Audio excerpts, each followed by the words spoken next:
Ubatuba, curiosamente, uma cidade que não tem universidade, mas num primeiro levantamento a gente conseguiu identificar um volume significativo de pesquisas científicas realizadas em Ubatuba ou sobre Ubatuba, em diversas áreas do conhecimento e realizado também por diversas instituições. A discussão, de ciência aberta no nosso projeto, acho que ela parte também de uma constatação inicial, que é os problemas com os quais nós estamos lidando hoje na contemporaneidade são problemas de altíssima complexidade. Então essa é uma dimensão que de alguma forma nos empurra, para um processo de abertura entre diferentes campos de conhecimento, entre diferentes saberes e também entre diferentes atores cognitivos ou pessoas, grupos, organizações que estão produzindo saberes. Que Ubatuba, por conta de ter uma série de unidades de conservação que garantem a preservação da natureza, ou seja, áreas preservadas por lei, não pode adotar o caminho usual de desenvolvimento que tantas outras cidades adotaram, que é acabar com as florestas, construir coisas em cima, vender espaço e criar indústrias pesadas. Por conta disso, a cidade tem uma urgência de caminhos alternativos para o desenvolvimento. A ciência aberta, naquele contexto, é muito mais do que simplesmente o acesso ao conhecimento científico já produzido sobre aquela região. É claro que esse é um aspecto crucial, porque existe uma quantidade enorme de conhecimento científico produzido sobre o qual se tem pouco conhecimento, mas, por outro lado, há uma expectativa também de que a própria ciência, a própria comunidade científica considere a relevância e a contribuição do que existe de produção de conhecimento ali naquele território, que é de uma riqueza enorme,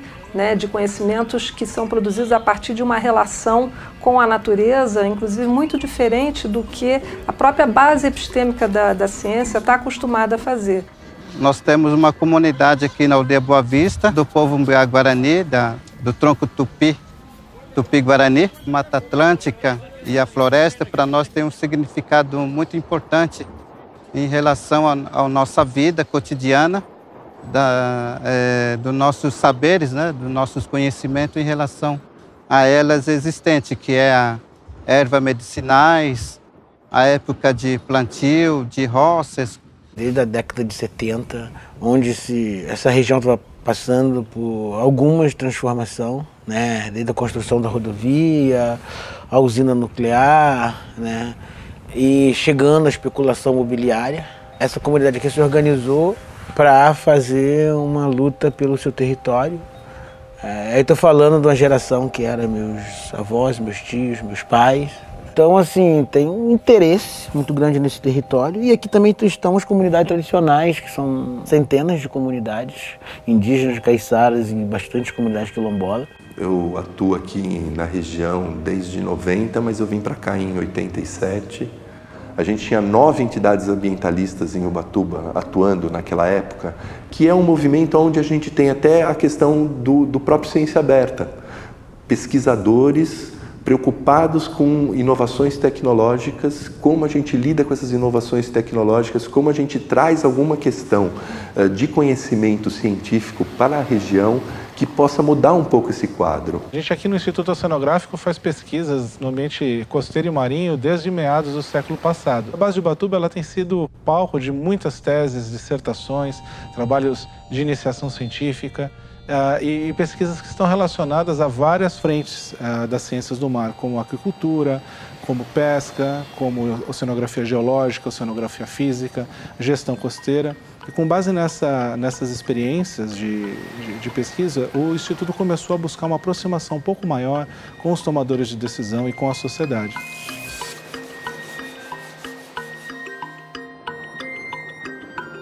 O projeto Ciência Aberta Ubatuba, ele faz parte de um conjunto de 12 projetos que integram uma rede internacional de pesquisa chamada Ciência Aberta e Colaborativa no Desenvolvimento, que é o CSDNet. E essa rede fez uma chamada no ano de 2014 para que projetos baseados em países do chamado Sul Global apresentassem propostas para se pensar em que medida a abertura e a colaboração em ciência poderia promover uma reflexão crítica sobre o desenvolvimento e sobre as estratégias de desenvolvimento. E nós aqui do IBICT, que é o Instituto Brasileiro de Informação em Ciência e Tecnologia, escolhemos Ubatuba porque Ubatuba tem uma série de características que a gente acha que são pertinentes para essa discussão. É um território num ponto que é quase equidistante entre as duas maiores megalópolis, né, do Brasil, São Paulo e Rio de Janeiro, que ainda tem um alto índice de áreas protegidas. Ao sul de Ubatuba você tem a economia do pré-sal, que está transformando rapidamente aquela região. Nós assumimos desde o início uma ideia de que também deveríamos incorporar no próprio percurso da pesquisa os princípios da ciência aberta que nós estávamos investigando. Um aprendizado que nós tivemos é que quando a gente fala de cientistas, de uma comunidade científica, normalmente a gente pensa naqueles pesquisadores que estão nas universidades, nos institutos de pesquisa. Mas existe uma boa parcela de cientistas, de pessoas com formação acadêmica e científica que também ocupam outros postos, outras situações, outros lugares, né, de intervenção. Trabalhei aqui no município de Ubatuba, Parque Estadual Serra do Mar, durante 8 anos. Bom, ao longo desses anos a gente percebeu que havia um número grande de pesquisas sendo cadastradas na unidade, porém a devolução dessa pesquisa, o contato da sociedade local com a pesquisa sendo desenvolvida ou com o resultado da pesquisa, ele ainda era incipiente. Então a gente serve de cenário, serve de matéria-prima para os pesquisadores, oferece isso, essas pesquisas são elaboradas aqui, depois vão para as universidades e não trazem retorno para a cidade. A gente experimentou uma iniciativa que teve resultados muito interessantes, que foi a gente reuniu diversos pesquisadores para pensar o que era desenvolvido de pesquisa no território do parque. Quando estávamos na fase de conclusão desse processo, houve a abertura de um novo processo na cidade, que foi o projeto Ciência Aberta, que de certa forma dialogava muito com aquela experiência que a gente havia feito. E para mim foi uma mudança de postura, né? Até de entendimento da sociedade sobre aquilo que era gerado de conhecimento na cidade. Existia uma rede entre diferentes instituições. Então, instituições de proteção ambiental, instituições de pesquisa que estavam aqui ou não, unidades de conservação, um pouco de contato com as duas escolas técnicas públicas da cidade. Existia um contato entre essas pessoas, mas ele era informal e era também fragmentado. Tive contato com ciência aberta pela escola, através da escola. Assim, o que mais chamou minha atenção foi essa disposição de tornar público o acesso à informação científica. No primeiro ano, então, a gente focou em realizar uma série de discussões, de oficinas, de seminários, principalmente porque nós não queríamos chegar com uma proposta fechada ali no território. Nós pensamos num projeto que a gente poderia, assim, tradicionalmente nas ciências sociais a gente fala de uma pesquisação, né? Porque era simultaneamente um processo de pesquisa, de mobilização e de difusão dessa ideia de ciência aberta, para ver um pouco como que as pessoas pensam, ou como que elas já praticam ou não praticam, formas, né, de produção e circulação da informação naquele território. No segundo ano do projeto, a gente pensou em focar para identificar onde que a nossa contribuição poderia ser mais efetiva para pensar essas questões de desenvolvimento envolvendo produção de conhecimento e práticas abertas na cidade de Ubatuba. A gente estava vivendo um momento importante de discussão sobre a revisão do zoneamento ecológico e econômico. E a gente via que muitas vezes as pessoas falavam sobre o território, sobre o uso do território, autorizações e coisas assim, mas não sabiam muito bem o que significava aquilo e qual era exatamente a decisão sobre cada um daqueles espaços. Eu sou pesquisador, colaborador do projeto Ciência Aberta Ubatuba, e desde a metade do ano passado eu tenho trabalhado junto com os colegas na questão de discussão do zoneamento ecológico e econômico, que foi uma discussão que estava em plena revisão desse zoneamento, que ele é de 2004. Uma das coisas que a gente observou é que nesse debate há uma disputa, vamos dizer assim, de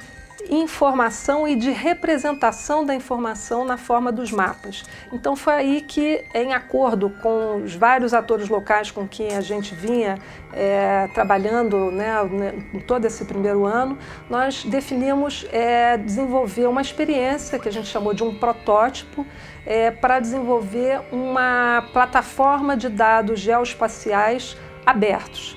A ideia de trazer justamente essa plataforma, o LindaGeo, é para concentrar esses dados que vão estar baseados, instalados nas universidades, nas ONGs e etc., mas num lugar comum aqui no Litoral Norte.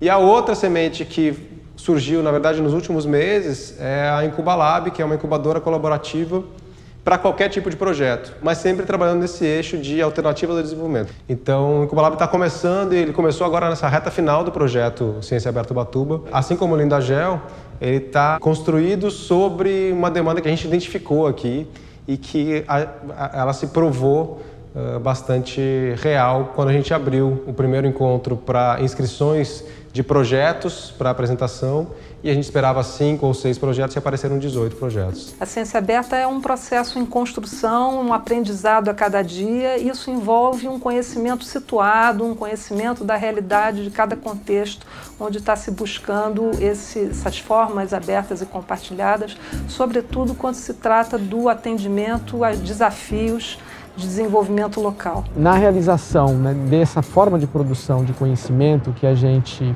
passa a experimentar, seria necessário, de fato, um outro tempo. Então, também um trabalho mais lento em que a escuta seja possível para que a experiência possa acontecer.